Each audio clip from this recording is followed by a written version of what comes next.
Fala, rapaziada da BJJ Cria, mais uma entrevista exclusiva aqui pra vocês no YouTube. Dessa vez com um amigo pessoal meu, cara, um cara que eu sou muito fã, um cara que virou um amigo meu mesmo, Fabiori, cara, muito obrigado mesmo por aceitar essa entrevista aqui, cara. É uma honra ter aqui você na BJJ Cria, cara. Cara, pô, muito obrigado aí. Fala, galera da BJ Cria.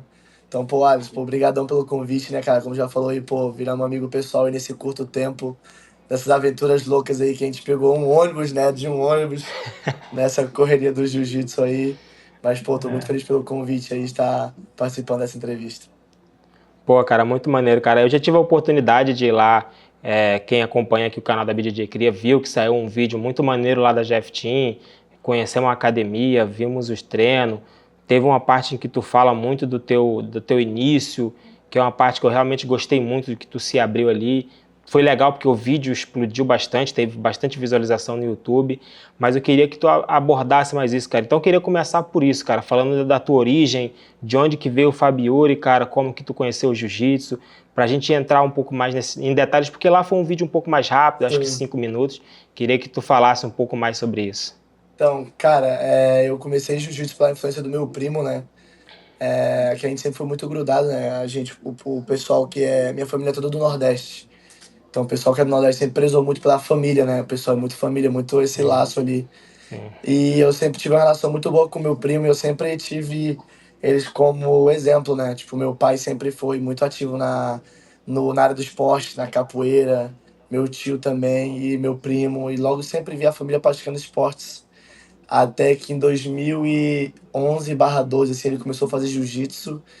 E eu achava muito legal ver ele treinando assim. E eu lembro que naquela época a gente não tinha tanto acesso à internet, telefone, essas coisas.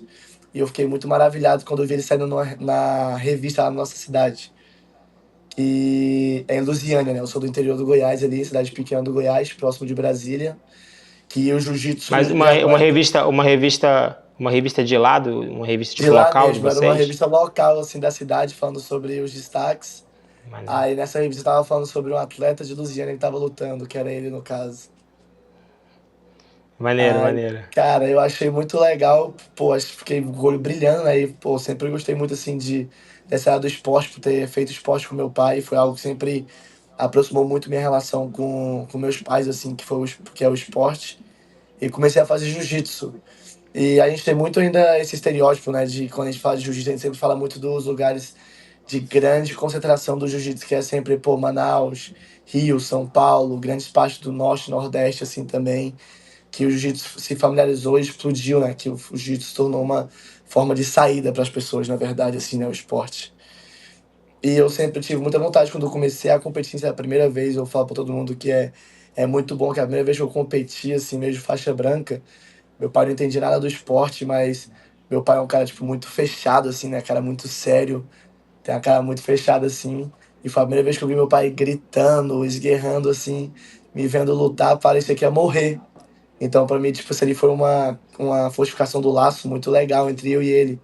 Que eu falava, caraca, mano, meu pai tá, tipo, tá orgulhoso, meu pai tá animado com isso que eu tô fazendo. Então, acho que é isso que eu tenho que fazer mesmo, tipo, uma forma de deixar meu pai orgulhoso, né? Deixar minha família orgulhosa ali.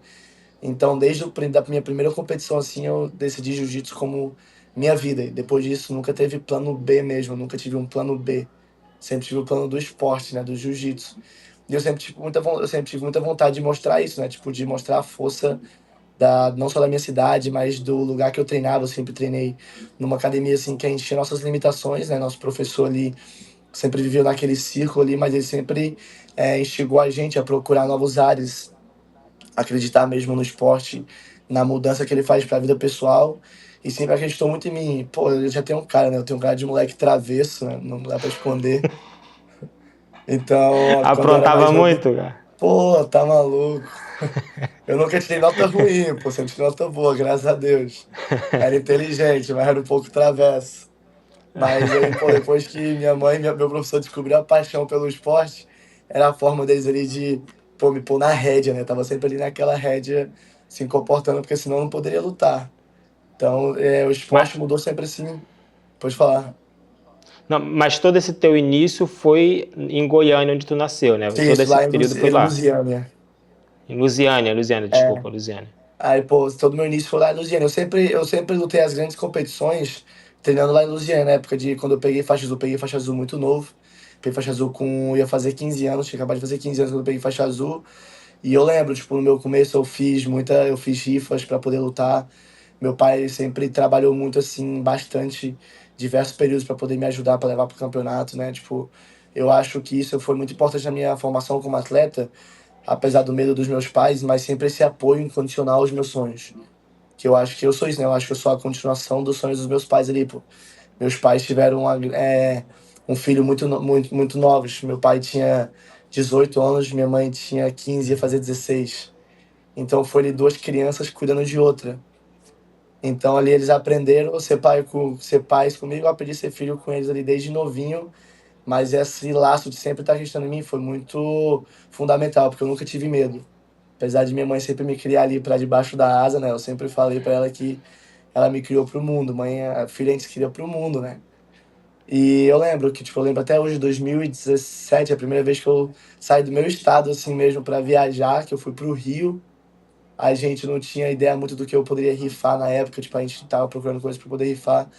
Aí eu lembro que minha mãe, ela vendia uns vestidinhos de criança, pô, uns vestidinhos assim de luxo que ela comprava e revendia na cidade. Aí eu lembro que a gente fez uma rifa disso. Tipo, a gente rifou um vestido da minha irmã na época, da minha irmã mais nova, da minha irmã pequena.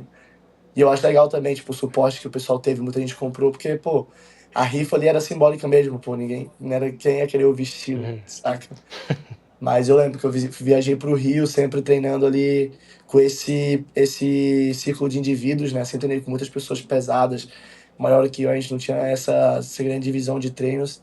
E por incrível que pareça, engraçado, eu lutei com o Jensen. Eu lutei com o Jensen a final Caralho, do Grand sério? Slam de juvenil, aham. Cara, faixa roxa, Juvenil. faixa Foi azul? faixa azul, faixa azul. Faixa azul, faixa azul, faixa azul, Caraca, faixa eu azul. lembro assim que eu já assistia muito jiu-jitsu pela internet assim. Ele tinha acabado de ser campeão mundial, peso e absoluto, se eu não me engano. Ou peso e vice absoluto, algo assim. Aí eu lembro que eu falava, caraca, você vai lutar com ele, vai lutar com ele. Eu falava, caraca, pô, moleque novo na época, né? Cheio de cagaço assim, falava, caraca, mano, que isso, lutar com ele, lutar com ele. Mas eu sempre me mostrei sempre de fé, assim, a gente fez uma boa guerra. Eu lembro que ele me mandou pro hospital com um aparelho dentro da minha boca. Ele tá me devendo essa. Caracas. Agora vocês não estão mais na mesma categoria, né? Pô, Agora não, não. ele Agora ele, voltou ele pro. que perca peso, pô. Ele que perca peso, tá maluco. Mas eu lembro que o moleque Mas, era muito mas aí, sangue bom. quando que tu começou a vir mais frequentemente para o Rio, para São Paulo, para Cara, tipo tentar migrar para essa nesse, cidade? nesse 2017, assim, eu peguei, fui no Rio Grande do Norte, perdi na final. Aí conheci o Rodolfo na época, conheci o Xande, conheci vários caras, assim, ídolos do esporte na época. E quando eu conheci o Leandro Lô também, né, que é a história, assim, de conexão com ele, foi quando eu conheci ele lá. Que aí, tipo, já era muito fã dele, assim, quando eu treinava nos lugares, sempre tinha as revistas dele, assim, na Grace Magazine, na época, eu sempre pegava pra ler. Tinha uma vontade, assim, de, pô, ficar levando pra casa pra ficar vendo. E eu fui pro Brasileiro em 2018. Aí eu lutei o Brasileiro, eu fiquei em terceiro lugar no Brasileiro na época, muito lotado, o Brasileiro de faixa azul na época, juvenil. E eu já voltei pra casa já falando, cara, eu quero viver do esporte, eu quero ir embora, assim. Só que nessa mesma época, meu pai, o Brasil tinha acabado de quebrar, né? A gente estava tendo a primeira crise do Brasil, estava muito difícil. E a gente estava perto, nossa família estava com dificuldade assim na época, né? A gente viajou com bastante dificuldade, eu viajei com bastante dificuldade. E meu pai decidiu ir embora e trabalhar na obra para poder ir em outro país, né? Foi para a Europa para poder ajudar a nossa família aqui, tentar ajudar a nossa família aqui no em Lusiânia com o plano inicial de todo mundo ir para lá. Aí ele foi, eu lembro até hoje, eu lembro que quando eu cheguei pro Brasileiro, eu não consegui me despedir do meu pai, porque eu tinha que ir pro Brasileiro e ele viajou no mesmo dia que eu ia para São Paulo, que eu fui para São Paulo.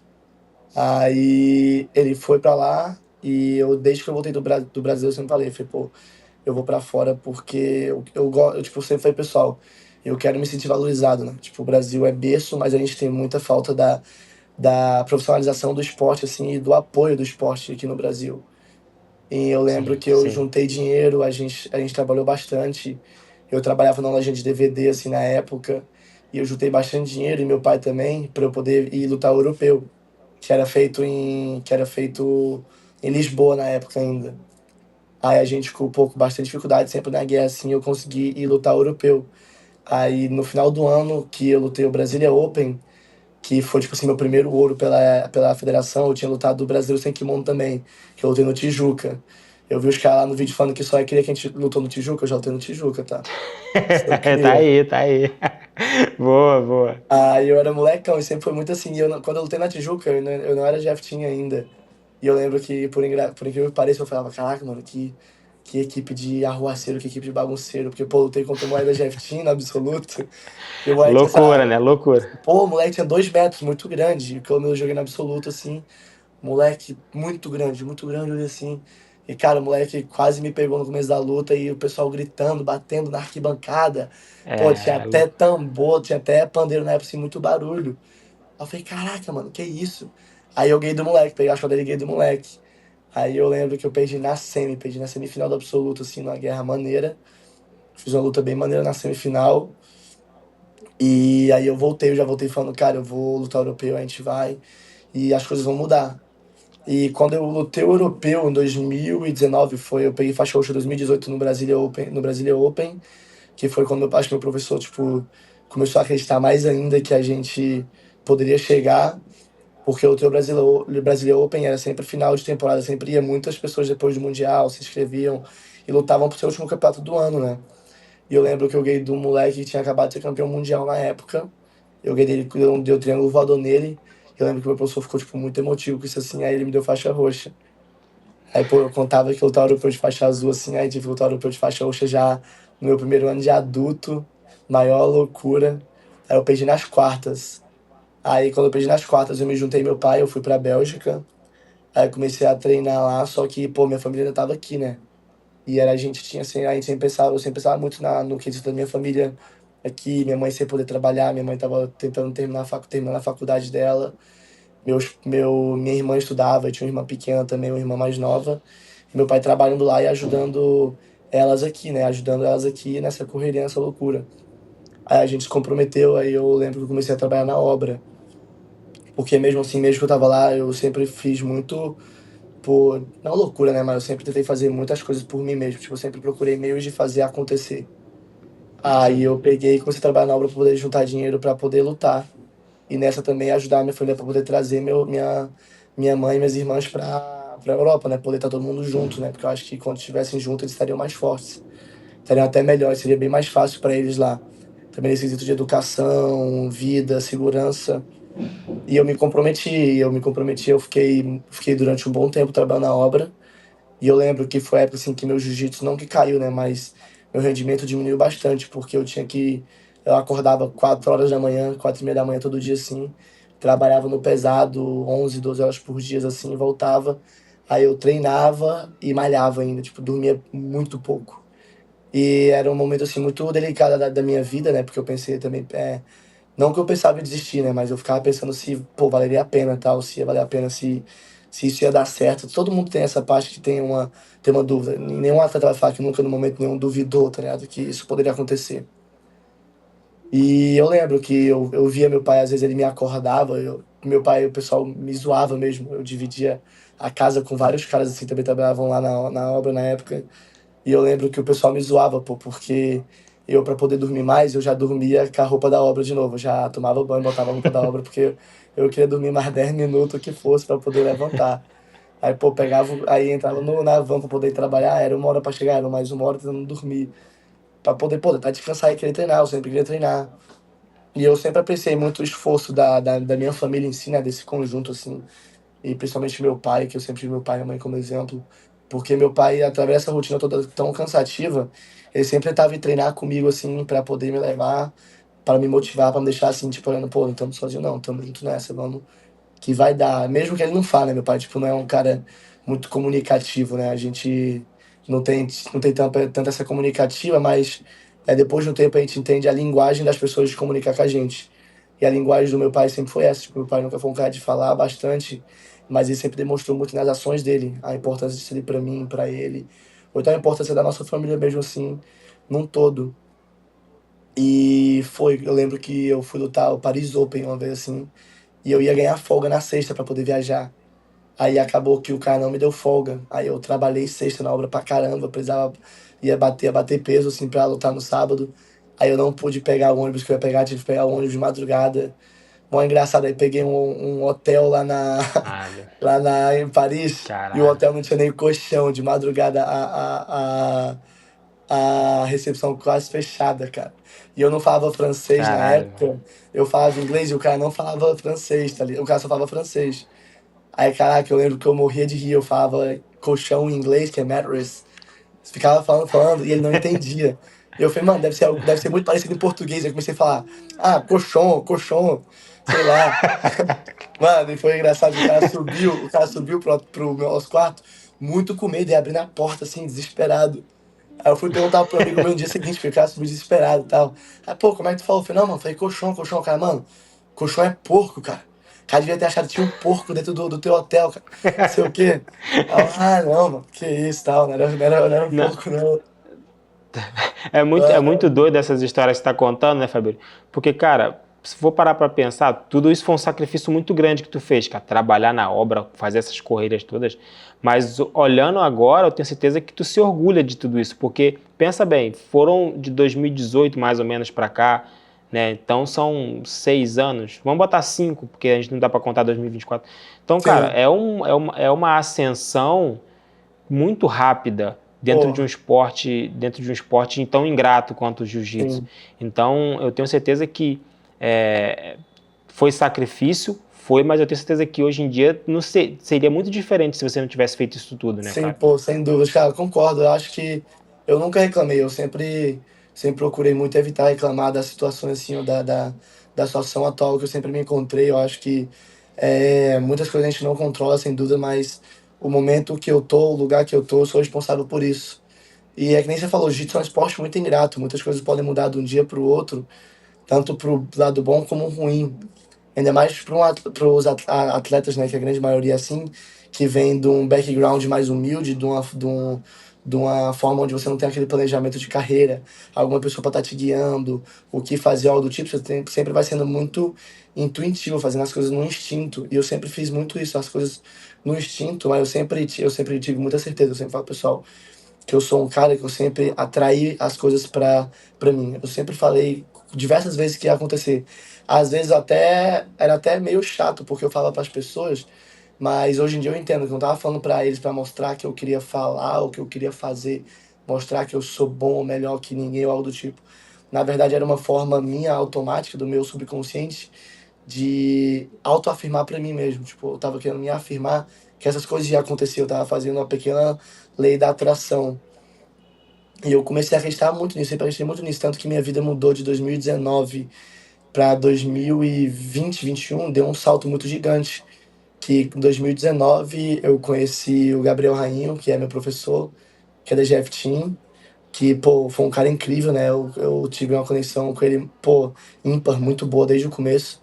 E aí eu fui através de um seminário que outro professor da GF Team Bélgica, o Marco Aurélio, na época me chamou para ir pro seminário, conhecer ele e tal.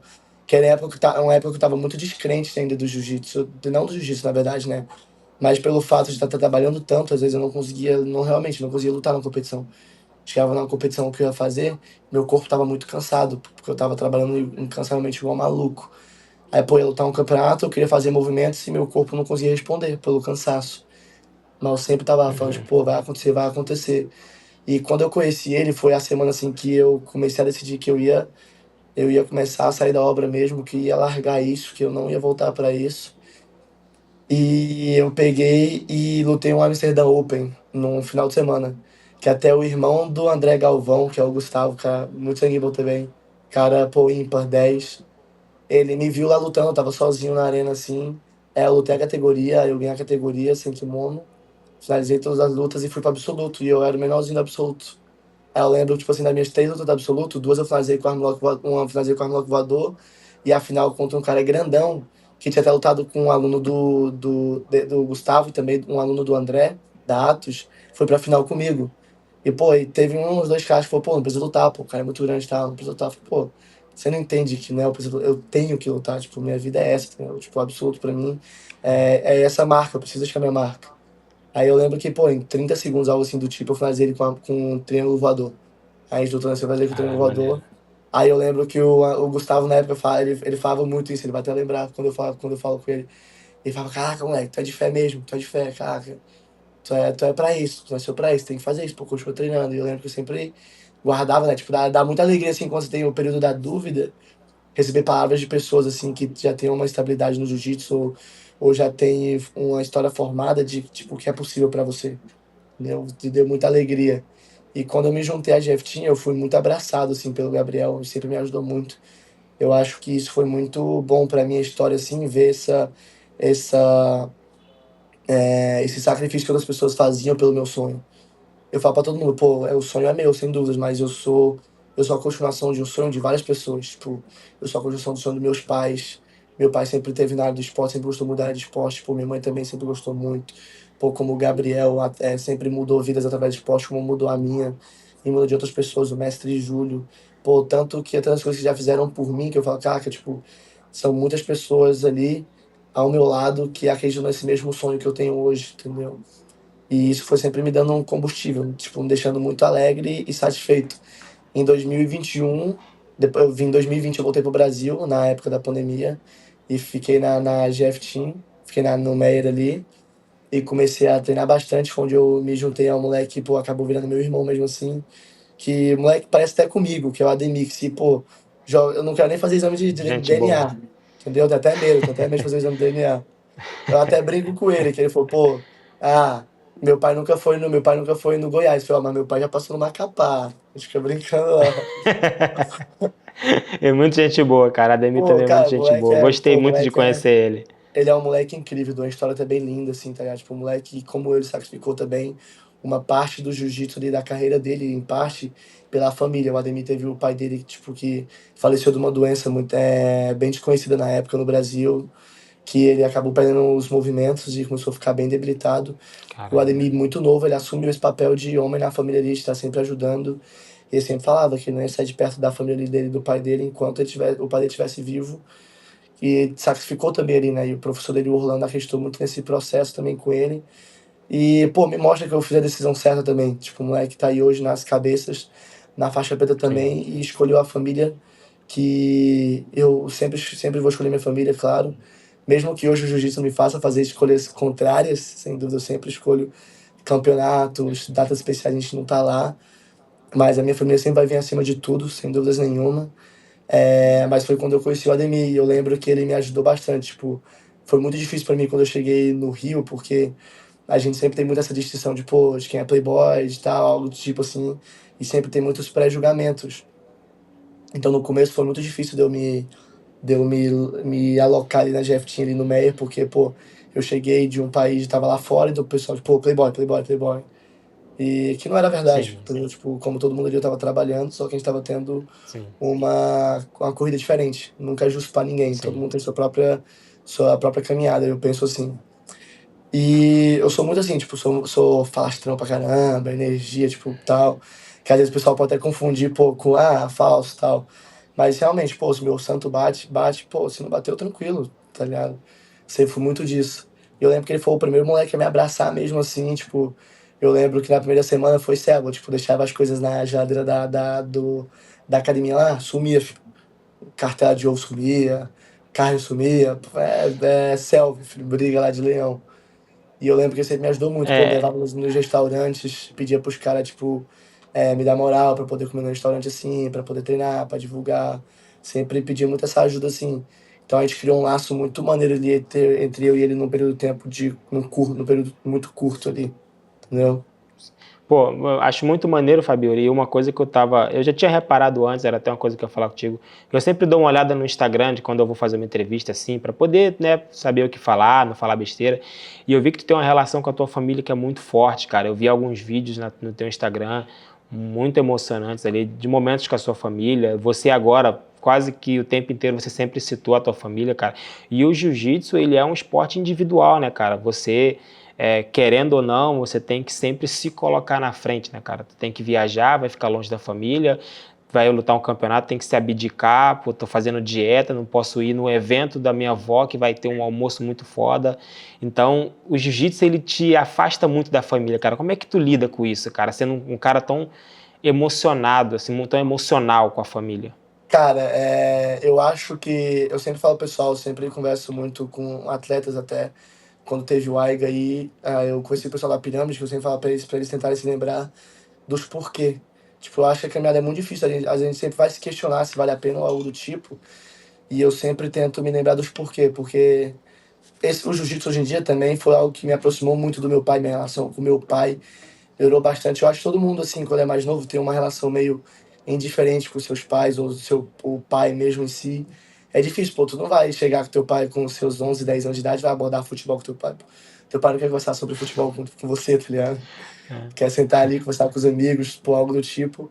E o jiu-jitsu, cara, desde o dia um, assim, ele me aproximou muito do meu pai. Tipo, ele trouxe uma relação muito boa com meu pai, que ele sempre fala, pô, agarração, tá, vou treinar não, não sei o que, não vou treinar não. Aí começou a treinar, e pô, meu pai é alto pra caramba, meu pai tem uns 90 e pouco de altura, cento e tantos quilos. E quando ele foi treinar assim, que ele foi esmagado pelo povo mais leve, assim, ele falou, caraca, que é isso? Tipo, não dá não, a força não dá. E aí a gente teve essa conexão, assim, instantânea sobre o jiu-jitsu. Quando a gente sentou no sofá, que ele me falou, conversou sobre um treino, me falou sobre um treino, ou como é que ele tava sentindo dolorido, a gente passou a ter assunto. E, tipo, isso pra mim Maneiro. foi muito mágico, entendeu? Aquela parte ali deu parar de me sentir um estranho ali dentro de casa com meu pai, pô, e passar a sentir que a gente tem uma conexão muito boa, que a gente pode conversar, trocar ideia, ter um assunto, um tópico ali muito bom, que era ali quando eu era criança, e isso pra mim foi muito importante. E, pô, eu sempre tive muito minha família ao meu lado nas competições. Meu pai cansou de chegar de trabalho e me levar em competição, viajar comigo para Goiânia para ir poder fazer absoluto, porque os absolutos davam dinheiro na época, a competição regionalzinha assim, sempre pagava muito dinheiro, sempre pagava uma graninha razoável no absoluto. Era uma forma de ganhar nossa graninha ali, lutar. Então, eu sempre tive muito minha família ao meu lado. Então, quando a gente teve essa separação assim, eu sempre comecei a pensar no porquê. Pô, eles ainda são o porquê disso. Eu quero deixar um legado, eu quero deixar um legado pro meu filho ou minha filha no futuro, pra família que eu vou construir, mas também quero deixar um legado pra minha família, entendeu? Eu quero deixar um legado pra minha família onde eles vão se orgulhar e, pô, falar, listar o Fabiuri com orgulho, entendeu? Tipo, então pra mim, e muitas das vezes é ainda mais pro povo, assim, do Nordeste, não só do Nordeste em si, mas no geral, o orgulho da família vem sempre através do estudo, né? A gente sempre criou muito esse nicho do estudo, ele vai edificar. E pronto, o estudo, o trabalho e tal vai edificar. E eu acho que é uma forma de ser referência ali, não só para o pessoal da minha família, mas para outras pessoas. Então, começou a dar orgulho para minha família e ver o olhar da minha mãe e do meu pai, assim, mudar de diferentes formas de ver quão longe estou chegando ainda, que eu vi que eu estava dando orgulho para ele, então tô no caminho certo. Então, eu acho que é um sacrifício, na verdade, né? Eu sacrifico agora o que eu quero, tipo, agora eu queria estar com a minha família, sem dúvidas. Mas eu sacrifico o que eu quero agora pelo que eu quero no futuro. Pô, no futuro eu quero ter mais momentos especiais com a minha família, ser capaz de prover para eles experiências, oportunidades, coisas que o jiu-jitsu vai facilitar para eles ali só pelo meu nome. Só para a gente sabe disso, que só o seu nome no jiu-jitsu facilita muitas coisas. Deus facilita muitos caminhos, então eu quero Foda. facilitar isso para eles. Então, ele já entendeu hoje em dia, tipo, quem não entendia muito no começo era minha irmãzinha pequena, quem sempre foi muito apegado quando meu pai viajou, eu cuidei muito desse primeiro ano dela em diante. Então era engraçado que tanto quando ela foi ver meu pai um ano e pouco depois, ela me chamava de pai. Tipo, ela tinha a noção de que eu era o pai dela porque eu tava com ela. E, Sim. então, tipo, pra ela sempre foi de pai pequenininha, sempre é difícil. Tanto que eu tava conversando esses dias com um pessoal que se perguntam por que que eu fazia jiu-jitsu e tal. E eu falei, pô, cara, não paga a minha irmãzinha pequena, tá em um país, uma cultura totalmente diferente na cultura do esporte e tal. E quando minha mãe pergunta o que ela quer fazer, ela fala, não, eu quero fazer jiu-jitsu porque eu quero lutar igual meu irmão. Eu falei, Pô, não, eu quero da hora. lutar igual meu Muito irmão. foda. Então, Muito pô, ali foda. pra mim já é maior, claro que todo mundo quer título, eu quero os títulos, isso vai vir pro meu currículo, que igual eu já atraí e aconteceu várias coisas, eu sei que sempre vai atrair, vai chegar agora na faixa preta, mas, pô, isso pra mim é impagável, entendeu? Tipo, eu fui pra Suécia, eu sempre vou pra Suécia, sempre procuro ir pra Suécia, que é um país que eu tive uma conexão muito legal, mesmo que seja um país muito frio, da cultura fria, cultura europeia mais fria, cara, eu fui lutar um absoluto lá uma vez, valendo 1.000 euros, e acabou não rolando absoluto até 77. E eu tava, pô, perdendo peso e tal, e ia lutar até 77. E não rolou. Mas eu já tava com tudo compro pra lá. O cara tinha me levado pra lá e, por coincidência, um moleque não lutou mais 77, não ia lutar. Aí falou, pô, tu que vai lutar no mais 77? Falei, pô, me coloca nesse absoluto aí, cara. eu quero lutar. E absoluto sem kimono na época. Aí, pô, eu era o cara mais leve, assim, da absoluto. O primeiro cara bateu 90 e pouco. Da primeira luta eu finalizei ele num Z-Lock, sem kimono. Aí a final eu fiz com um cara que era super pesado, cento e poucos quilos, grandão assim. E ele era atleta do time nacional de jiu-jitsu da Suécia. Jiu-jitsu na Suécia é um Caralho. esporte nacional. E eu lembro que todo mundo tinha muita criança assim na arquibancada, muita gente esperando pra lutar. E as criancinhas já estavam muito animadas de terem visto lutar a primeira luta ali. E que eu não, eu sou jovem pra caramba, né? Tenho 22 anos de idade aí. Minha cabeça ainda é lá dentro a gente tá criança. Então sempre me identifiquei muito com as crianças e sempre me dei muito bem. E eu lembro que nessa luta eu finalizo o cara em, sei lá, 7 segundos no armlock voador. Foi um armlock voador, tipo, muito Caralho, foda. rápido. Aí as criancinhas vão à loucura, tipo, a criancinha pulou na arquibancada, olhava pros pais e começavam a gritar meu nome. E eu na final fiz a final com um cara que era judoca também, cara, muito bom de judô.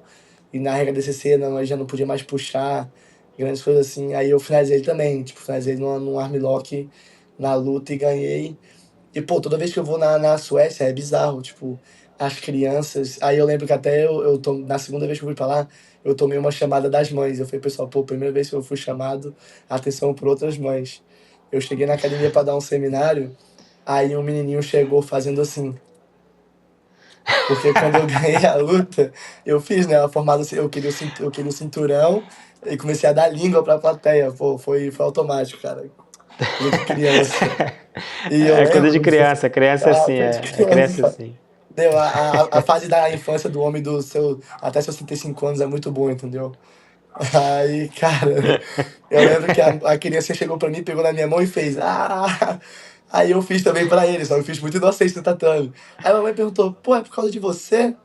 Aí eu falei, eu fiz na hora da competição. Ela, ô meu menino, não faz isso mais não, não sei o quê. Eu tô com 3 filhos dentro de casa fazendo isso todo santo dia. Aí, cara, veio uma enxurrada de pai na hora. O senhor também tá fazendo? É, o meu também tá fazendo, não sei o que ele tá fazendo. Falou, pô, eu passei de frente do quarto do meu filho, ele tava de frente pro espelho fazendo isso. Aí eu falei, pô, meu filho enlouqueceu. Pô, meu filho ficou doido, eu não sabia que meu filho tava fazendo isso. Aí uma Não, falou que ela tava isso é muito legal, tentando. né, cara? Cara, Isso é muito muito legal. legal, porque isso também mostra o quanto um atleta pode ser uma influência, né, cara? Sim, Boa, ruim, entendeu? sim, Realmente a nova geração, e hoje, graças a Deus, a gente tem muitas crianças se interessando pelo jiu-jitsu, elas são muito influenciáveis, né, cara? Então, realmente, o atleta ele pode ser um grande influenciador, né? sim. Ainda mais que tudo, acho que é muito importante a gente sempre falar sobre isso, que o atleta também tem que ser um potencializador, porque a gente tem isso, a gente influencia e potencializa isso. Então acho que eu sempre falei, pessoal, tipo, depois que eu comecei a ter uma influência maior na rede social, que eu comecei a ver o quão longe o trabalho começou a chegar, que eu tive a noção disso, foi muito divisor de águas mesmo. E para essa situação na Suécia, por mais engraçada que seja, também foi um divisor de águas, porque eu aprendi a me policiar também, como agir, Uhum. como reagir em situações, como falar e como me portar, porque é muito difícil a gente mudar a mente do adulto, é muito difícil a gente influenciar um adulto, uma pessoa adulta, mas é muito fácil a gente influenciar uma criança. Então, Sim. eu passei a me portar de uma forma diferente na rede social, competição, as coisas assim na rua, justamente por saber que, cara, alguma criança pode olhar esse comportamento aqui, achar que é certo porque eu faço algo do tipo e querer levar isso pra vida, que de uma certa forma pode ser que não, então eu tenho que me policiar.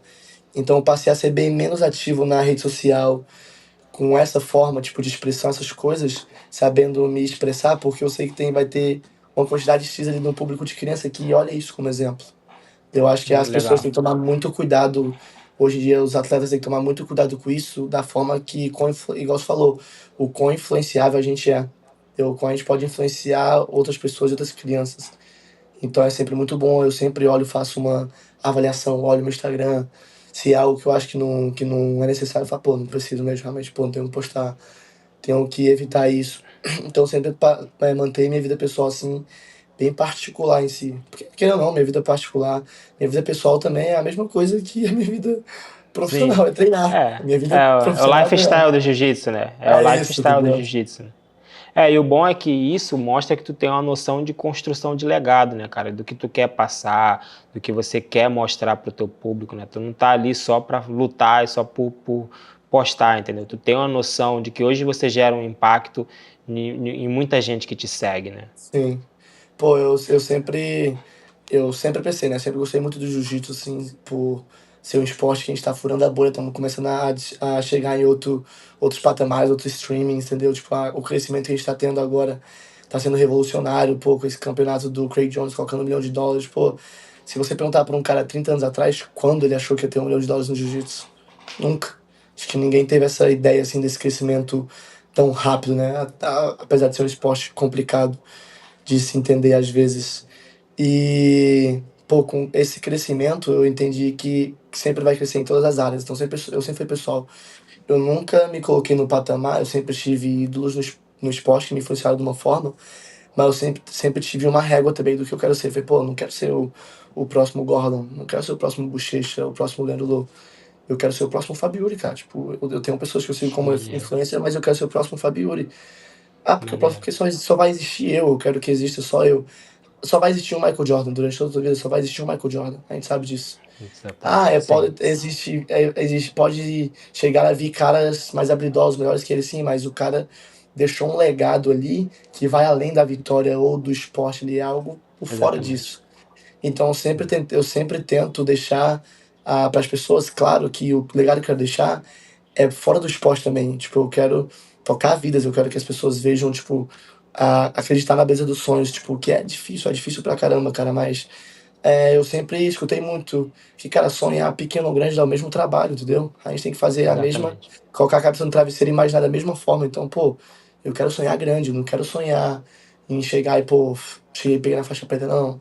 Eu vou chegar na faixa preta, mas eu quero sonhar alto com o topo do mundo ali, porque vai ser passageiro, o topo do mundo é passageiro. Não importa o quão bom você seja, alguém vai chegar e vai tomar esse topo do mundo ali de novo. Porque a área do Perfeito. esporte é essa.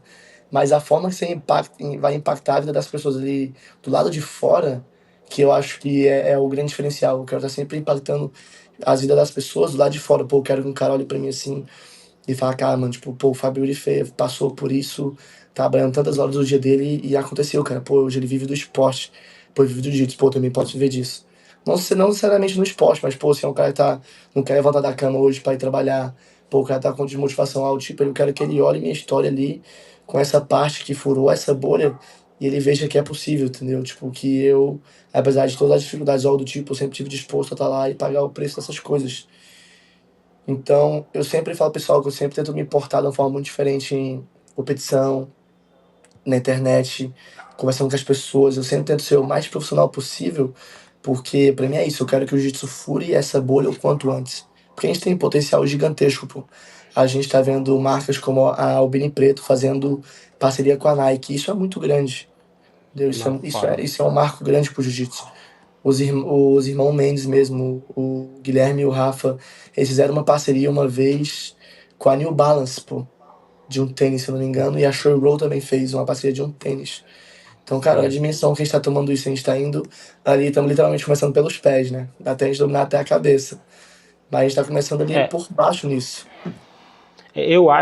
o que eu vejo, né, cara, a minha visão assim, eu acho que com o tempo, se tudo se encaminhar e se as coisas continuarem do jeito que estão, é muito provável que o jiu-jitsu daqui a alguns anos realmente vire algo extreme, sabe? Por conta muito do lifestyle, comece a chegar em mais famosos e tudo mais. Mas é Sim, sempre aquilo, né? Tem sempre o bônus, mas também tem sempre o ônus, que é uma coisa que eu acho sim, que as pessoas vão ter que. As pessoas, quando eu falo as pessoas, é o pessoal, principalmente o old school.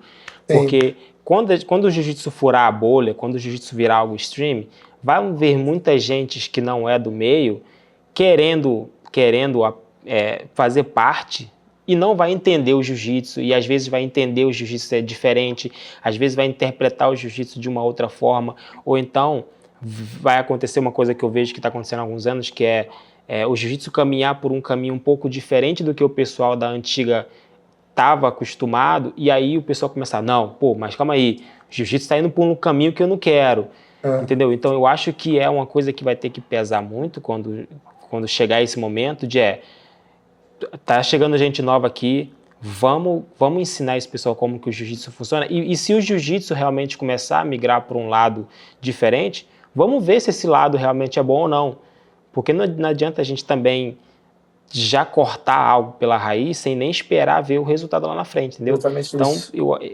Eu queria saber muito a tua opinião sobre isso, cara, porque é muito Cara, provável que isso vai acontecer. E tu é da nova geração, tu é um cara dessa nova sim. geração que vai ver esse processo acontecer. Claro, pô, tipo, eu sempre falo pro pessoal que a gente, mais que nunca, a gente tem que existe tempos, entendeu? Existe tempos e tempos. A gente vive hoje na era da informação, na era da tecnologia, que é diferente. Eu acho, tipo, eu sempre falo, pessoal, eu tenho muito respeito pelo pessoal do Old School, eles pavimentaram o caminho pra gente até aqui, são várias e várias lendas, mas eu acho que ter o meu pensamento de hoje e o pensamento de 10 anos atrás, tipo, se eu sou um cara de 40 anos, 50 anos, é retrógrado, entendeu? É andar pra trás. Eu falo pra todo mundo, se você me conhece baseado no que você me conhecia há 5 anos atrás, você não me conhece mais. Eu tô sempre aprendendo, eu tô desenvolvendo Sim, novas habilidades, tô tendo uma cabeça diferente, eu tô aprendendo, tô vendo esse ano, tô vendo as coisas seguirem um caminho. E eu acho que o que falta no jiu-jitsu é um guia, né? Uma pessoa ali para entender, para o pessoal começar a entender que, cara, a gente tem que respeitar limitações, objetivos e focos de cada pessoa.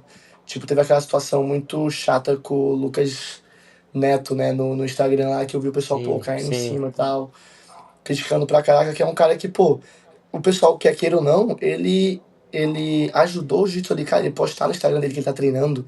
O cara tem um dos maiores canais influentes pra criança do Brasil, cara. A gente viu o cara Exatamente. ali, a gente viu o cara fazer as crianças de Portugal falar português brasileiro por causa da influência dele lá num país. Então, olha o tamanho da influência desse cara pro esporte. E eu entendi, tipo, eu entendi a indignação do pessoal que criticou e tal, tal, que ele falou, mas, cara, ele se expressou de uma forma ali meio que mal. Eu entendi o que ele quis se expressar, eu entendi. Tipo, eu entendi o que ele quis falar. Entendeu? Que É, pra ele ser campeão, o tanto de adversidade que ele superou pra estar ali e parou, cara. Tipo, realmente, a adrenalina não é pra qualquer um, cara. Eu falo pra todo mundo, cara, pressão é um privilégio, é uma dádiva. Se você sabe lidar com ela. Se não, o nome já fala, pressão, ela te esmaga. Tu, Ela tu esmaga. usou um exemplo muito, muito bom, cara, porque realmente é aquilo que eu estava falando, o jiu-jitsu indo por um caminho que talvez o pessoal não goste. Ah, os famosos estão começando a acompanhar. Mas, pô, é porque também é muito complicado da gente falar aqui, mas envolve muita questão política, que não é uma coisa que eu queira entrar, Eu nem também quero entrar não, nesse assunto. nem gosto desse E eu lado, vi. porque hoje em dia virou um lado e outro. Nunca virou mais sobre a nossa a bondade, nunca não virou mais sobre o povo. É sobre lados. Então a gente já tá errado disso. Exatamente, não é mais sobre o jiu-jitsu. Não importa se o cara que está fazendo ali tem 50 milhões e esse cara fala para 700 milhões de pessoas por dia e esse cara, É A não, ou esse B. cara Pronto. aqui é A ou B, então vou taxar ele, não é ruim. E é complicado, porque acaba que a gente fica segregando dessa forma e quem sai prejudicado no final das contas é o É só a jiu-jitsu. gente. É verdade. É só a gente, porque isso pode ser usado por. Ah, a Gisele Bündchen tá treinando. Pô, mas a Gisele Bündchen não pode ser faixa roxa, como assim? Pô, a Gisele Bündchen tem 100 milhões de seguidores. Pô, gente, Exatamente vamos, isso. vamos botar o pé no chão, cara. Vamos tentar usar essas pessoas ao nosso favor, né, cara? Exatamente. Eu sempre falei isso. Como eu falei, normalmente eu respeito o pessoal do Old School, tenho muito respeito pelo pessoal que pavimentou o caminho, mas eu acho que o pessoal tem que entender que tem tempos e tempos. E, infelizmente, é polêmico ou não, eles queiram ou não, o tempo deles já passou. Entendeu? A gente vive gerações, entendeu? Cara, respeita a história que você fez, o que você fez, algo do tipo isso ou aquilo, mas entenda que o tempo passou, o tempo agora é outro e o esporte vai estar caminhando naquele sentido, quer você queira ou não. E eu quero que você veja, tipo assim, eu vou abraçar isso porque é o esporte que eu amo, entendeu? Eu amo o esporte, esse esporte mudou meu caráter, moldou minha vida, tá mudando minha vida ali, da minha família, etc. E eu vou abraçar essa mudança porque eu sei, eu não gosto, mas pô, é benéfico para 100 mil atletas, 50 mil atletas. Exatamente. Caraca, isso é benéfico para 50 mil atletas, mas não é para mim. Pô, será que eu sou mais importante que 50 mil atletas? Eu não sou. Eu não sou. Entendeu? Então eu acho que o benefício em prol da comunidade em si sempre tem que vir primeiro. E eu acho que Sim. hoje em dia a gente tem pessoas que tipo, igual a você mesmo, você foi um dos primeiros caras a se se impor sobre o assunto, você falou, você expressou a opinião, fosse da forma correta, que eu falei, cara, isso aí, ó, tipo, o pessoal tem que entender isso, as grandes mídias falar e mostrar pro pessoal, galera, ó, é isso aqui, ó, é benéfico pra gente por causa disso, entendeu? É benéfico pra gente por causa Sim. disso. Quer vocês queiram ou não, entendeu? Quer vocês queiram ou não, é benéfico. cara, você não vive mais de jiu-jitsu, você dá aula na academia, ou você tem uma academia, você tem uma franquia, ou algo do tipo. A gente tem pessoas que dependem e vivem do esporte, então eles dependem disso. Que eu acho que o E, pessoal é e- e isso. sabe, e sabe também o que eu acho, para a gente também finalizar e a gente para Uhum. outro assunto, eu acho que é você querer brigar com o tempo, cara. É você querer brigar com a evolução. Um exemplo que a gente pode usar aqui, cara, é que nem o taxista brigando com o Uber. É exatamente isso. Cara, não adianta, cara. Quando o tempo vai passar e o tempo ele vai sobrepor por cima de qualquer coisa, cara. E não importa a tua opinião, né? Pô, não gosto desse tipo. Cara, as gerações vão passar, a nova geração ela vai agir assim. E é isso, cara. Quem vai ditar as novas coisas Exatamente. são as novas Exatamente. gerações. A antiga geração ela pavimentou, ela tem uma opinião muito importante, ela é representativa, mas quem está ali atuando é a nova geração. E se a nova geração ela Exatamente isso. faz isso, cara, não tem o que fazer, cara. É você querer Exatamente. ser o taxista brigando contra o Uber. Mas, irmão, Exatamente isso. fugindo, saindo um pouco desse assunto e voltando para o assunto da tua carreira, cara, tem 6 meses, 7 meses que você pegou a Isso, faixa seis, preta, seis cara, meses que eu peguei e, faixa preta quase. e tem sido um turbilhão de emoções, cara. Muitas coisas aconteceram. Você fez um europeu sensacional, cara. Você brilhou lá. Uma luta incrível contra o Mika. Depois tu foi para a DCC. Muitas lutas iradas na DCC. Acabou se lesionando. Partiu para um brasileiro. Depois teve o Aiga. Cara, como é que foi, cara, esses 6 primeiros meses de faixa preta, cara? Cara, vou te falar, não como eu esperava de forma nenhuma, claro. Mas é que nem eu falo, são situações que eu vejo um dia que eu não controlava, eu não tinha mais como controlar. E eu sempre fiz, é que nem eu falei, sempre fui muito intuitivo, né? Sempre confiei muito na minha intuição e fiz as coisas com intuição e com meu coração nisso. Tanto que lutar o europeu foi na intuição mesmo. Eu conversei com o meu time, né? A IBJJF me mandou o e-mail falando, ó, você foi campeão mundial, você tem direito a lutar o circuito todo sem precisar de pontos. Aqui seu link para se inscrever, se inscreve no europeu e tal. E eu foi muito divisor de águas europeu, porque eu não ia lutar. Eu tava treinando com o Ademir, a gente tava preparando assim, aí numa infelicidade a gente treinando. O Ademir deu um pulo pra saltar e ele acabou acertando minha costela. Eu tive uma lesão na costela, então, tipo, as 2 últimas semanas do europeu eu já não tava treinando mais. Tipo, eu tentava fazer posição, e começava a sentir mexendo, eu falava, caraca, mano, vou ter que parar. E jiu-jitsu eu não esqueço, jiu-jitsu eu não vou esquecer, não vou esquecer, não vou esquecer. Ah, E eu fui com meu coração e mente livre, assim, que eu queria lutar, sempre pensando no primeiro lugar. E, tipo, uma das campanhas, eu recebi várias mensagens mesmo. Recebi própria mensagem da federação, que, tipo, tinha sido uma das melhores estreias que já tinham visto na faixa preta, assim, nesse começo de ano. E do jeito que eu lutei, foi um pouco, pô, você foi lutar só pra pegar, só se importava com isso. E eu sempre deixei transparecer pra todo mundo, cara. Meu estilo de luta sempre vai ser esse. Eu nunca vou lutar por ponto. Me desculpa, tá? Meu objetivo sempre vai ser a finalização. Não vai acontecer às vezes, claro. Mas meu objetivo é sempre o domínio total, seja o que for. É matar ou morrer lá dentro. Entendeu? É matar ou morrer, seja como for. E eu tive uma luta com o Mikael muito boa. Tipo, cara, eu fiquei muito feliz também, né? Tipo, o Mikael, eu falo pra todo mundo, o Mikael tem um fã-clube de pessoas que às vezes é até meio incomodante, às vezes, pra quem vai lutar contra ele. ah. Mas mostra A gente também tem, o. a gente tem o triste caso contra, contra o Felipe Andrew, né, do BJJ Stars. Isso, A exatamente, gente cara, tem. isso foi ridículo, isso foi triste. E realmente não é culpa do moleque, entendeu? Não. Ele realmente construiu uma legião de fãs muito leal a ele ali, pela pessoa que ele é, por quem ele se mostra ali para as pessoas no dia a dia e tal, por tudo que ele representa. Ele realmente ele é um moleque, é um ídolo do esporte, é um marco grande pro esporte. Necessariamente, ele é necessário pra gente, realmente o Mikael foi necessário pro esporte. Só que eu quero que o pessoal entenda que existe muito jiu-jitsu ali a parte do Mikael. Entendeu? Tipo, o Mikael é o cara que ele veio para pavimentar o esporte, ajudou muito a furar essa bolha ali, o moleque ajuda muito o esporte, mas eu quero que as pessoas entendam que fora o do Mikael ali, existe muita pessoa que luta pela mesma razão que ele, entendeu? Que luta da mesma forma que ele e que quer a mesma coisa que ele, entendeu? E que para amar ele, você não tem que odiar o outro. Entendeu? Pô, A pessoa tem que entender exatamente. isso. Pra amar ele, Exatamente. você não tem que me odiar, entendeu? Tipo, cara, eu falo, pessoal, eu recebi, antes de eu lutar comigo um dia anterior, no dia, antes de lutar com ele, nas horas que antecederiam antes de lutar com o Mika, Eu recebia várias mensagens pelo meu Instagram, tipo, de pessoas falando muita coisa no meu direct. Aí eu falei, tipo assim, eu falei, cara, tipo, eu não tenho cabeça fraca, eu sou um cara que realmente não me afeta, tipo, eu não tenho cabeça fraca pra isso. Me dá combustível, tipo, me dá vontade. Mas às vezes é uma pessoa, não que a cabeça seja fraca ou algo do tipo, mas é uma pessoa que absorve isso pra ela. Então ela vai absorver isso de uma forma ruim.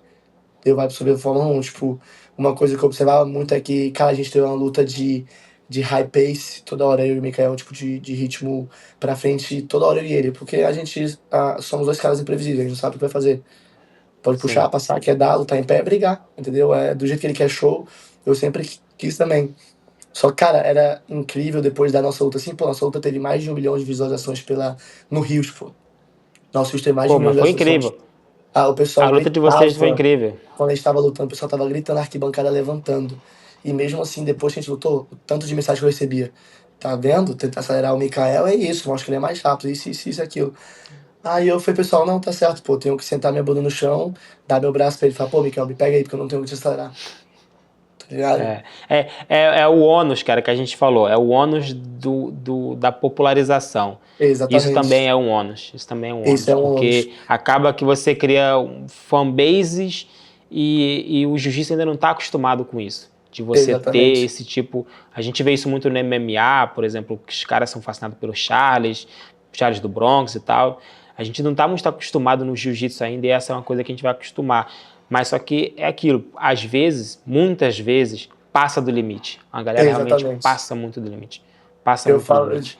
E pra mim, tipo assim, nesse. Foi um divisor bom, assim, porque mesmo através disso eu já comecei a lidar muito com o esquisito da derrota ou vitória, porque na faixa preta, é que nem eu falo, eu posso ter perdido pro Mika agora, mas, pô, se você perguntar como é que é o teu europeu, se alguém me perguntar, ou se eu perguntar pra alguém, o cara nem vai lembrar pra quem eu perdi às vezes no europeu. Ah, o jiu-jitsu tem essa vantagem que, pô, suas derrotas vão ser esquecidas.